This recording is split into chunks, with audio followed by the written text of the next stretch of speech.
Hello, I'm the lawn therapist, and today we are going to rehab my backyard. If you notice behind me, the crop circle. The aliens wanted to see the world's most beautiful lawn in Michigan.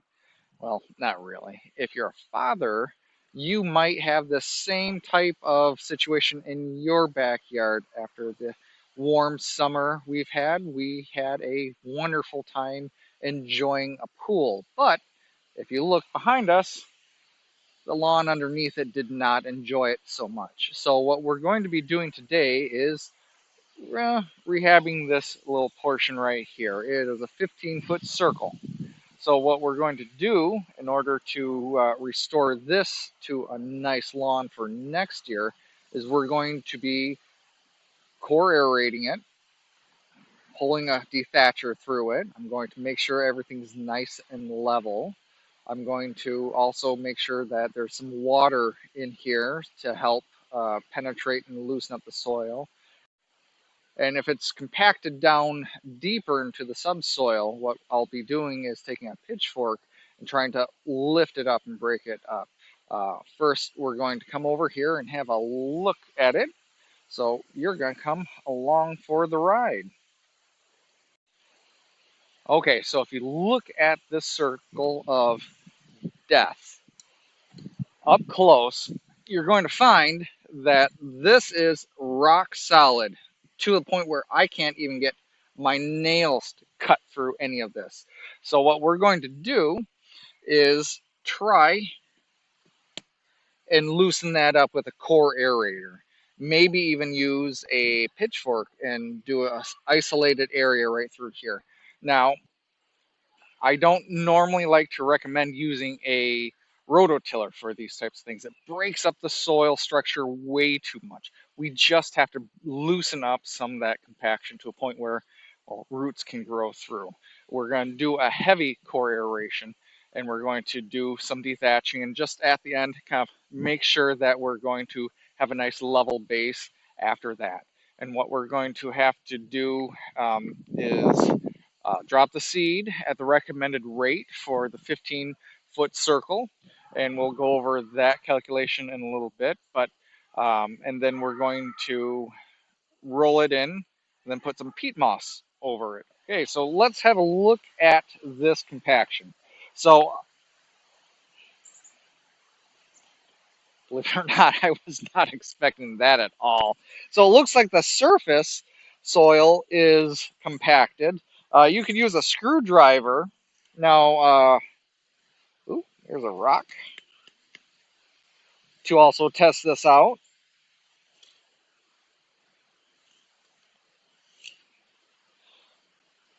So it looks like core aeration to loosen up the top few inches of the soil.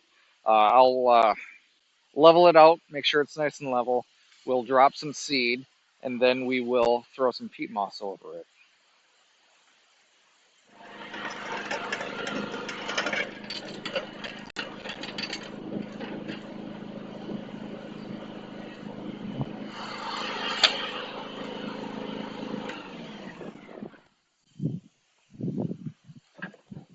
If it sinks in more, we need more weight, but that actually looks pretty good right there. We got nice little cores. So let's hammer this out.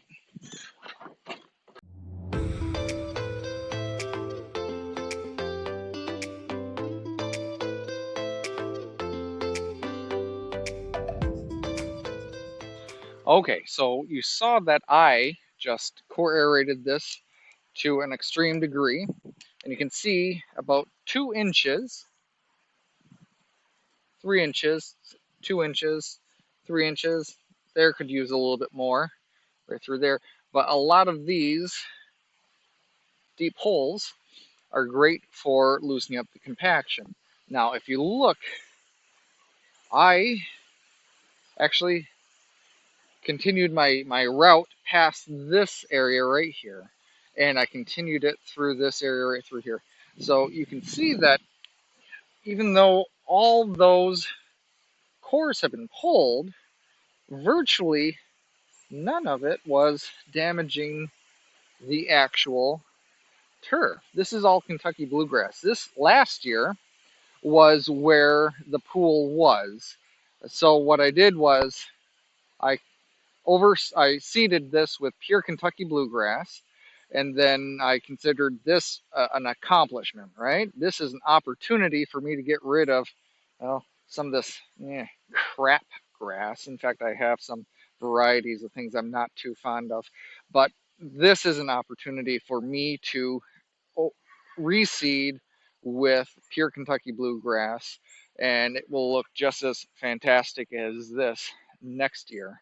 And then my plan is to just migrate maybe over here to less desirable grass. And if the kids stop driving the go-kart over this spot, it might look a little bit better too.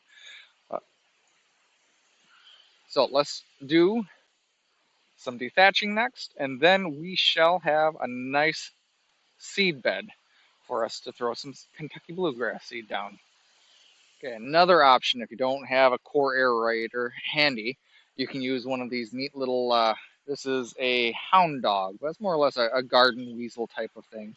And this will loosen the top few inches as well. Yeah, just got to put a little bit more back muscle into it. But it works well. In fact, that looks absolutely great right there.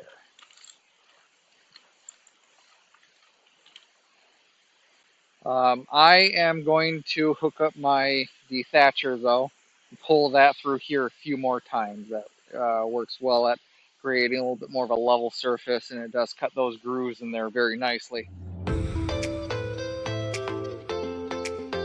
Well, by using the dethatcher and raking it through the taller grass that I have on either side, I uplifted some of the grass itself. Now, that's not going to hurt the grass, but I don't quite want it in the way for this, so I'm going to try raking this grass off.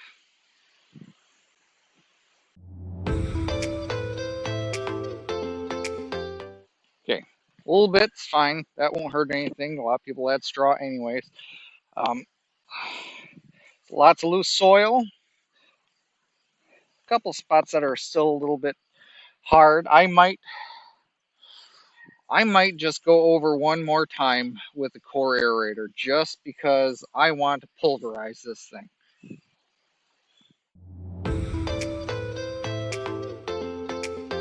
So what I'm going to do is I'm going to take the back of the rake and just kind of break up those cores.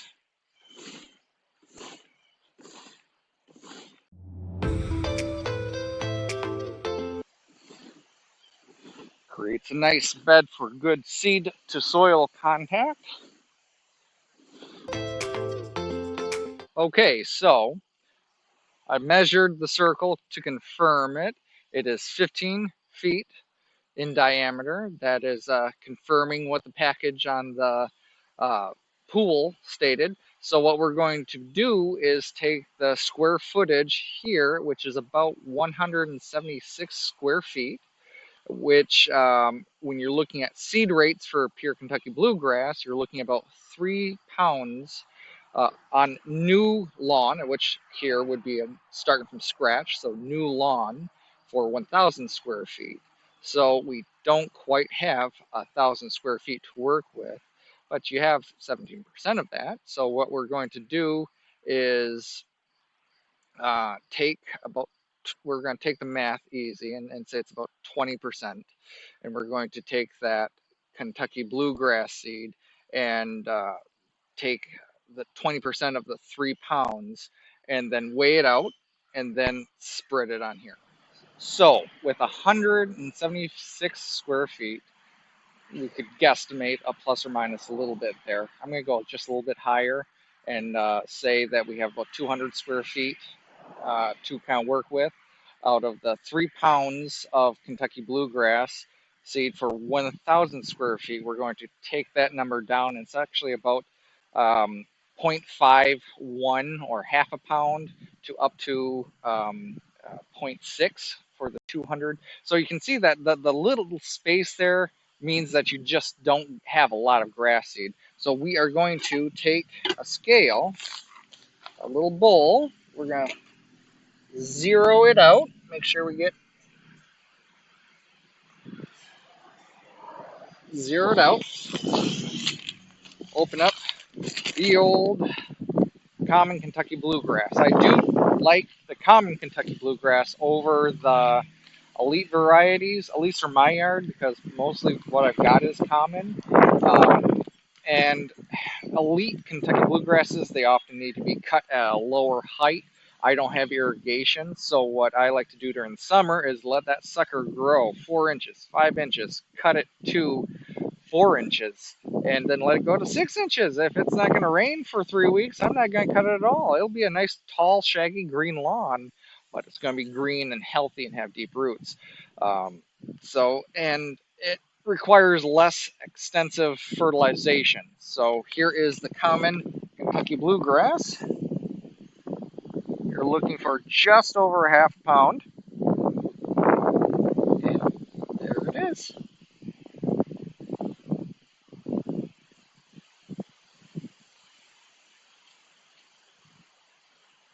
Right there. And that's what we're going to be spreading on that circle where the pool was. I have a little hand spreader for a smaller job like this. Unfortunately, I borrowed it to someone. So nice to get things back. I have a really big one. I'm a little leery on that one because I can fine tune it, but it's set up for fertilizers and spreading a lot of fertilizer. And this is just such a small seed that I'm just gonna hand spread it. It's not too bad.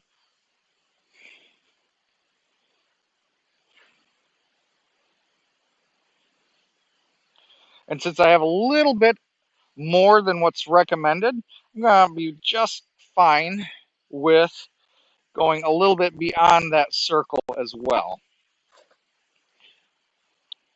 Because like I said, even though I have a lot of Kentucky bluegrass in here, in this portion of my backyard, I mostly fertilize with chickens running around. And because of that, I have some other types of grass that I think I'll eventually do a major renovation eventually, but it's not in the time frames that I have, and it's not in the budget, so I'm just not too worried about it. The chickens don't seem to mind. Still green, thick, healthy grass. Kids can play around on it, no harm, no foul. Looks nice. Get to sit around the campfire and eat some s'mores, and it doesn't seem to bother anybody that there's some wide-bladed grasses mixed in with a variety of other things. All right, so I more or less covered the whole area here. It looks pretty good. Huh, things you'll find when you start digging things up. Into the junk pocket that goes. All right, so still got quite a bit, so I'll just kind of go over it again. And if you look at the soil here, I mean, the seed actually goes pretty close to each other. And like I said, I'll let it creep into the outside portion of the circle as well.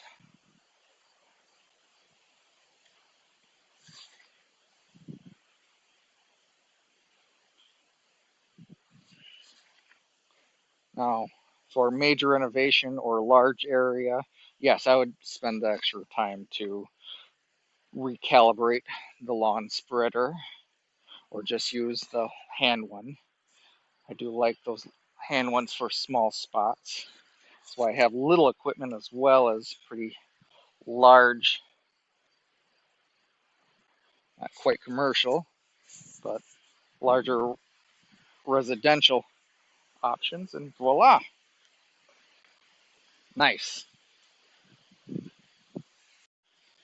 My lawn roller. Now, I don't like to compact the soil after it's been compacted by, gosh, I'm not even sure how much all that water would weigh, but I do know that I want good seed to soil contact. And this lawn roller does push that seed into the soil. I did spend a nice amount a time loosening that soil up to kind of cup it. And so we're going to roll this.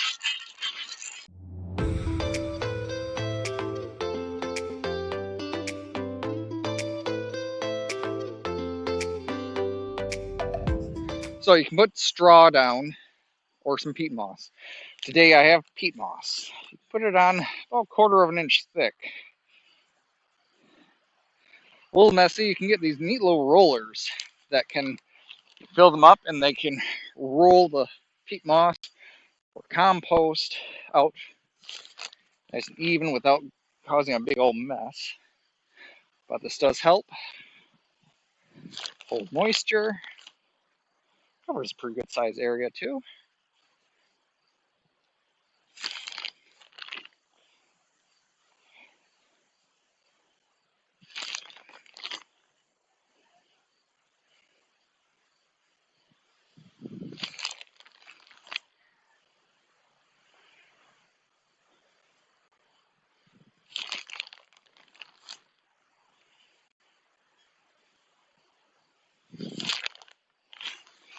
Now, if this was more of an overseeding, the existing grass would be able to hold it in place, shade it during the sunnier parts of the day, and help maintain some moisture. Alas, I am not able to do that in this situation, but I've done in the past also taking grass clippings after putting the soil or the seed onto the soil, and that actually worked all right.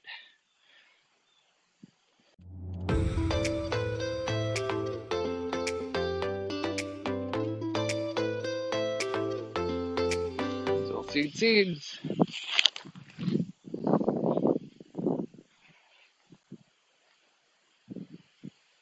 There we go. Pretty well covered. Now, the neat thing about peat moss has a little bit of a red tint to it when it's dry. And the next thing we have to do is water, water, water, water.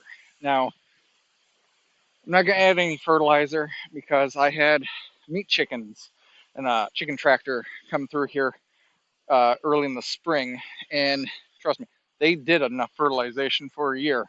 So what we're going to do is just let this get watered, keep it wet for the next 3 weeks, and we should have some grass coming up.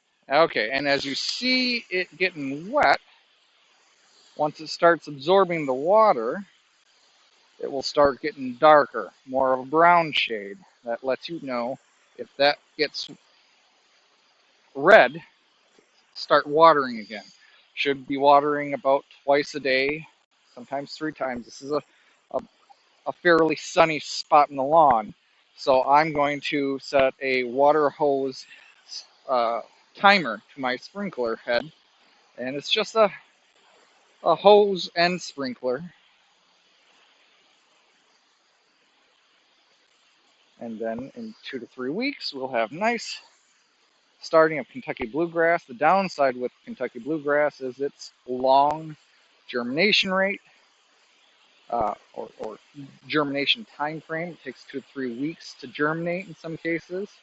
And then it also has a long juvenile stage where that sucker will look sickly and pathetic for an entire season. To be honest, even spring, this will look pretty pathetic at first. And then by the end of spring, though, it will thicken up. And by next fall, she'll be one of the luscious, thickest portions of the lawn, just like the adjacent circle where we had it last year.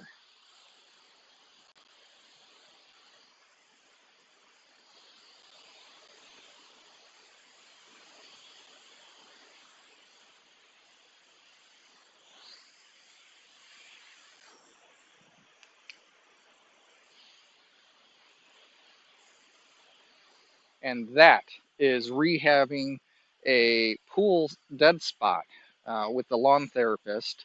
Thanks for joining me with this rehab project, and now go rehab your lawn.